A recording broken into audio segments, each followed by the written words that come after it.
did I dream of being when I was a kid?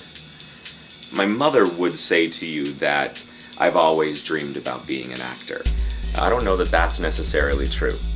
My name is Robert Hunt. I'm currently on the national tour of Les Miserables.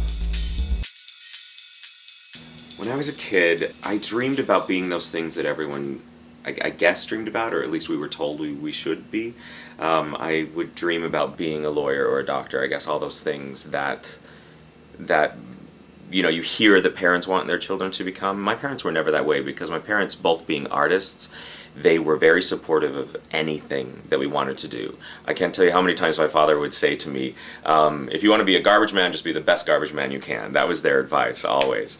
A typical day for Robert Hunt on the road. I'm afraid it might sound a little bit boring. I wake up whenever I wake up. I usually don't set an alarm unless I have to do some sort of press thing. You know, often you'll have to go to do an interview, do an appearance, or sing the national anthem or something like that. So if I have to set an alarm, I will. Otherwise, I'll sleep as late as I possibly can, which for me is maybe 10 o'clock in the morning. And then as soon as I wake up, I have to go to the gym, because if I don't go to the gym as soon as I wake up, I won't go. So I will run on the treadmill or lift some weights or whatever. Years ago, I used to work out so that I looked like a leading man and I was able to, you know, maintain my career. Now I work out so that I can get through my show, so that my body is ready in order, you know, to do the things that I have to do on stage. And I find that running really helps my lungs and helps my oxygen capacity for singing.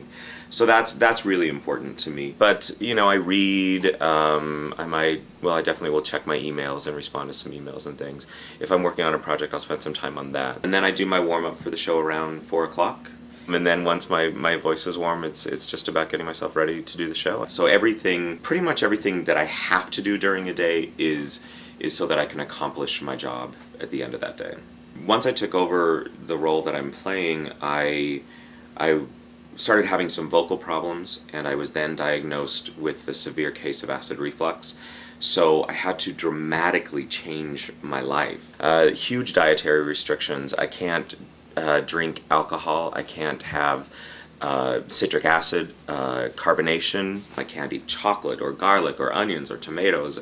It becomes this very long list of things that I can't eat. And I have to be silent, and I have to eat at certain times of the day. It becomes very difficult to try and manage. I also have to take a lot of different pills that are timed with my meals. I can only eat so close to a performance. You know, so there are those chains of restaurants that are all across the country, and I've discovered what I can eat from each one of those different places, and I usually try and stick to that, you know. Otherwise, it's pretty bland turkey sandwiches on wheat bread, you know, that's what it comes down to. But yeah, it's a lot of maintenance in order to get through those 3 hours each night on stage. It's all turned out fine, you know, I've learned how to manage it, but it was difficult for a little while.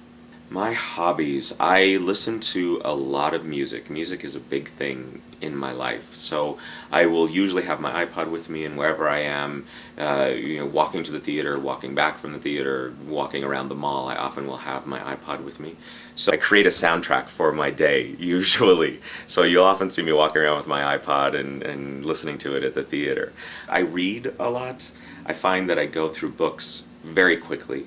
I go through a book a week, usually, you know, give or take. Often I will read fiction. Contemporary fiction usually is what I end up reading. Although sometimes, you know, I need a break. So I'll read short stories, or I'll read someone's memoirs.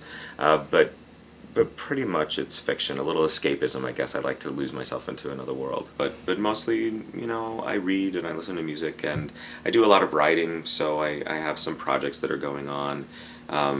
So that's pretty much how I spend my time out here on the road.